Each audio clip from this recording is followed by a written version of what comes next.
Frequência vibracional Ben-Pierce. Experimente isto. Aqui você tem mais e menos sensibilidade.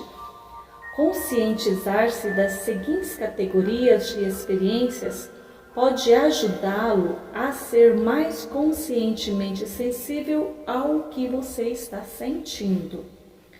Liste as coisas que o tiram do sério, aquelas que o deixam descontrolado. Liste coisas que o amedrontam profundamente, produzindo ansiedade. Liste coisas que quer aprender e que pode encontrar personificadas em outras pessoas. Liste coisas que as pessoas notam ou sentem, às quais você aparentemente é insensível.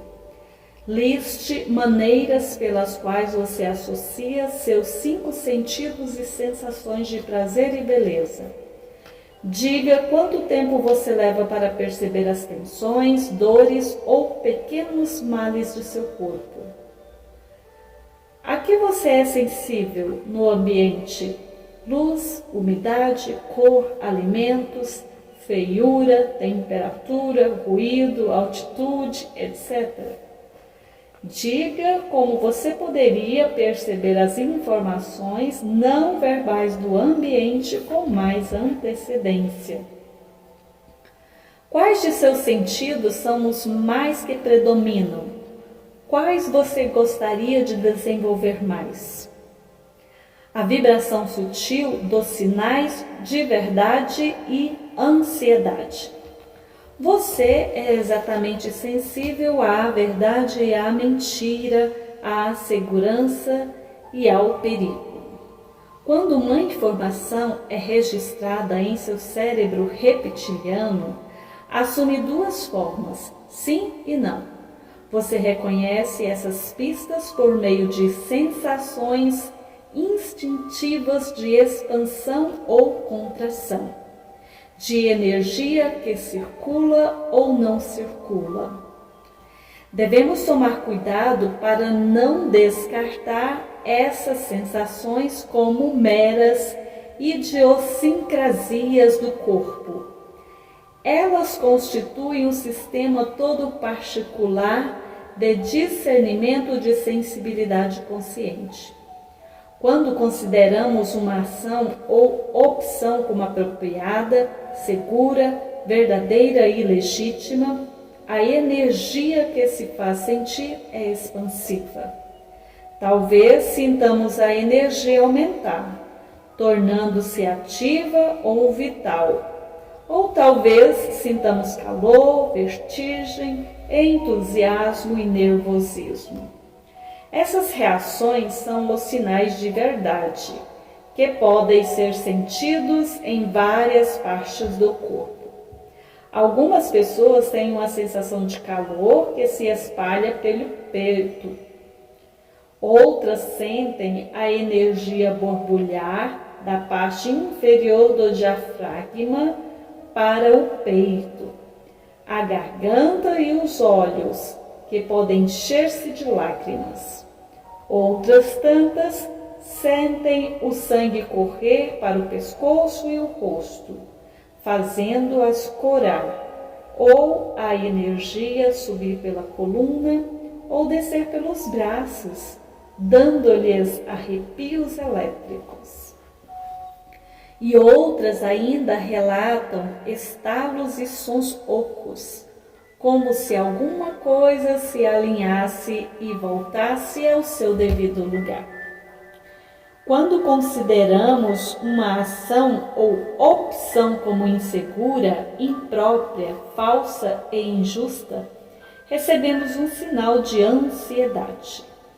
É possível que sintamos a energia cair, fugir, tornar-se mais sombria ou contrair-se. Talvez sintamos frio ou um vazio na boca do estômago. Talvez repugnância, peso, depressão ou um sentimento de estar petrificado. Em vez de corar, podemos ficar lívidos ou sentir-nos cinzentos ou azuis. Talvez alguém sinta dor ou tenha literalmente uma experiência de arrepiar os cabelos. Entre os sinais mais comuns de ansiedade estão náusea ou dor no estômago, dor no pescoço, aperto no peito, dor de cabeça e uma sensação como um nó ou um soco no plexo solar. Um de meus alunos fez um exercício para utilizar conjuntamente o olfato e os sinais de verdade e ansiedade para resolver um problema. Ele tinha 3 possibilidades. Quando imaginava cada solução e o odor que poderia ter, primeira cheirava a bife grelhado, a segunda a terra e a terceira a laranja cortada. Por qual delas sentia mais atração? Ele disse que seu corpo gostava de todas elas. Quando lhe pedi que sentisse os estados emocionais ou o tipo de energia que cada uma poderia promover, ele preferiu imediatamente a possibilidade que cheirava a laranja, porque gostava da animada sensação de movimento que lhe transmitia. As outras 2 pareciam-lhe bem entediantes. Se alguém entrar numa casa e tiver um arrepio que não tenha relação com a temperatura ambiente, o que isso pode significar? Talvez tenha havido um falecimento recente nessa casa. Talvez ela seja mal assombrada. Seus ocupantes podem ter tido uma discussão feia. Pode-se estar prestes a ter um azar ou desabor por causa da permanência nela, ou talvez ela lembre uma experiência negativa do passado que precisa ser entendida e depurada. Se o coração dispara quando somos apresentados a alguém que pode vir a ser um sócio no trabalho, isso significa que encontramos uma alma gêmea ou que devemos, por precaução, perscrutar a frequência original para ver se essa pessoa não é um perigo oculto. Se alguém precisa dar um telefonema, mas fica adiando o momento de pegar o telefone, quer dizer que há alguma coisa em relação com a pessoa que deve ser esclarecida? Ou que falta algum dado que poderia mudar aquilo que será dito? Esse é o tipo de coisa que devemos prestar atenção e cuja decodificação devemos nos dedicar. Você está na beira da praia e vê que as ondas jogaram na areia um chapéu velho, uma caixa velha, um sapato e um peixe morto. Você diz: acaso? Bobagem. A mente chinesa pergunta: o que significa o fato de essas coisas estarem juntas? Carl Jung. É possível aplicar a sensibilidade ao trabalho. David, que é consultor administrativo e recrutador de RH na região de São Francisco, diz que quando começou a incluir o recrutamento em sua pátria de consultoria, disseram-lhe que teria de telefonar para pelo menos 50 desconhecidos por dia. Só que ele estava começando a praticar uma filosofia segundo a qual tudo na vida é interrelacionado e cooperativo, de modo que quando iniciou sua nova prática, David virou sua mesa em direção ao leste para poder sentir a maior parte dos Estados Unidos. Toda manhã ele se sentava à sua mesa, fechava os olhos e se conectava a todo o país. Ele visualizava e sentia milhares de pontos luminosos salpicando a terra, espalhados ao longo de todo o percurso em direção à costa leste. Cada ponto luminoso era uma pessoa ligada por um fio de luz a ele, sentado à sua mesa.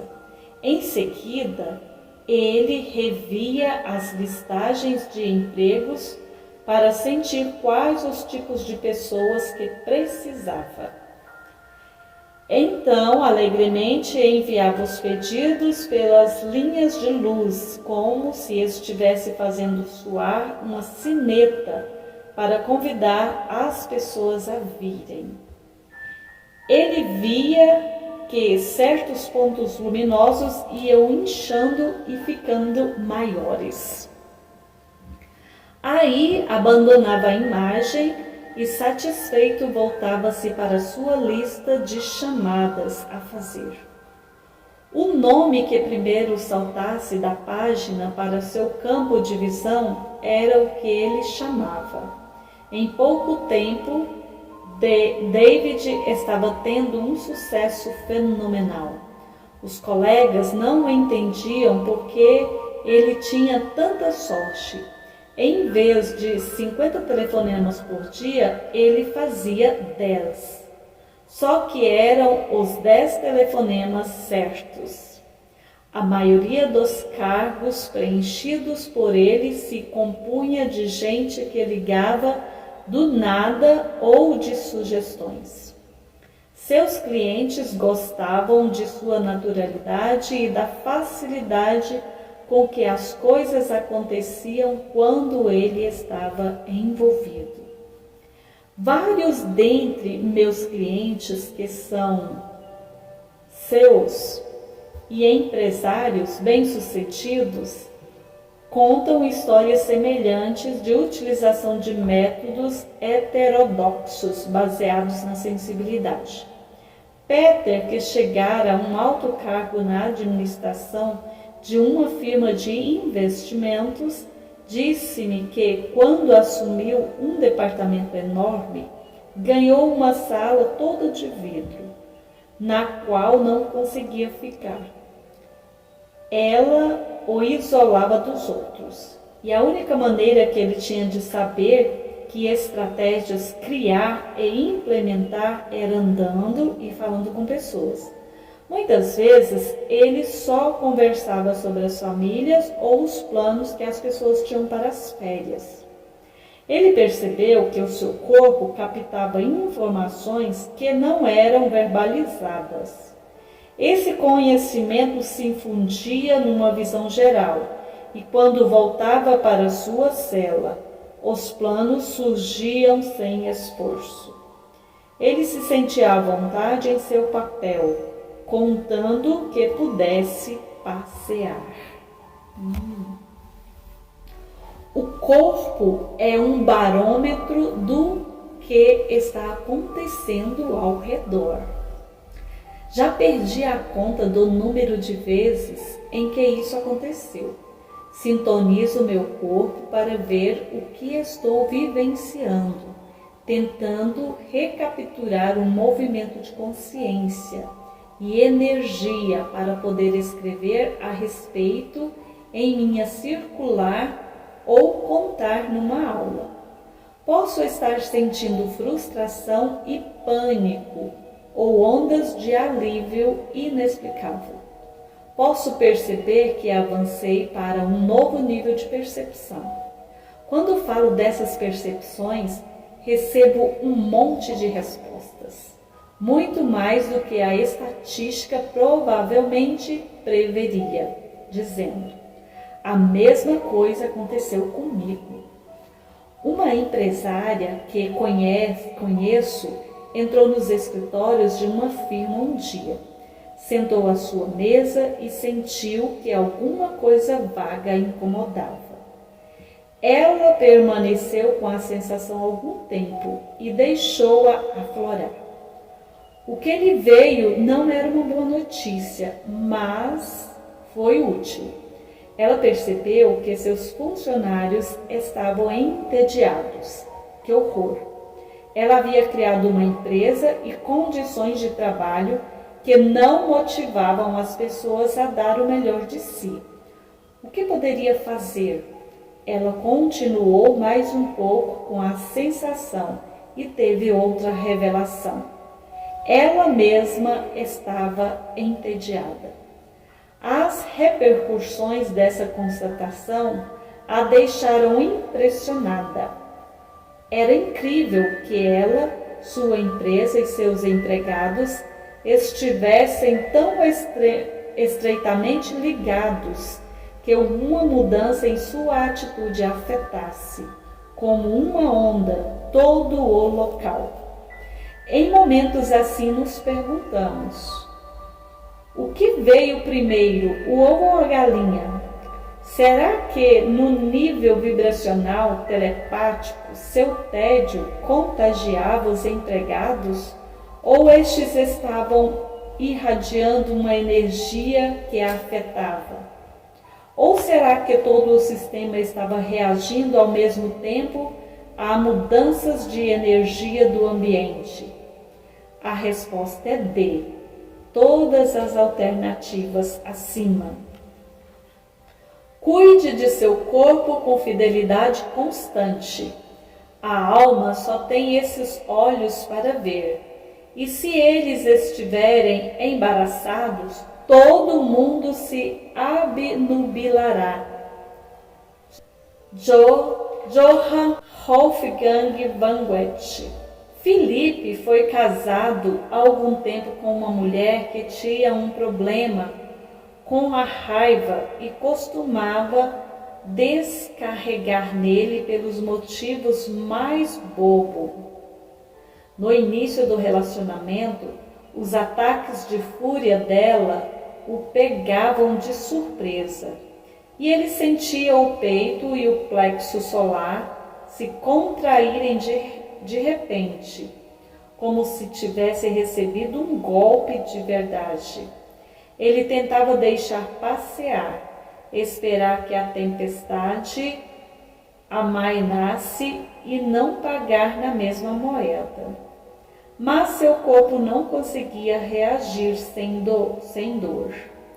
Depois de um ano disso, ele notou que seu corpo começava a dar sinais de ansiedade e nervosismo, logo antes de uma das violentas explosões dela. Era quase como se o corpo sentisse o cheiro do ozônio que se acumulava no ambiente e seu redor ou captasse um tipo de tensão extremamente sutil. E assim o corpo de Filipe tornou-se um barômetro confiável do clima emocional instável do relacionamento, prevendo com exatidão, muitas vezes com horas de antecedência, o início do ciclo de raiva da mulher.